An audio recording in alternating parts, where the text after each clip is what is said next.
How do we stop galamsey? How do we ensure that private wealth is not realized at the expense of public good? Galamsey is hard and dangerous work. The reports about lost lives are regular.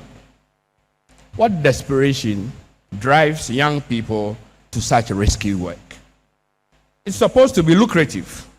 The question I ask is, lucrative for who? In one study, only 13% of miners, the people we see covered with mud and dying in their pits, only 13% of them in that study claimed an increase in income over non-galamsey work. At the same time, huge tax revenue is lost from galamsey. A study by Crawford and Boche published estimated that $2.3 billion was lost in tax revenue between 2010 and 2017. That's an average of $300 million per year. So who are the people benefiting from illegal gold mining? Obviously, not the actual miners who are paid a daily wage.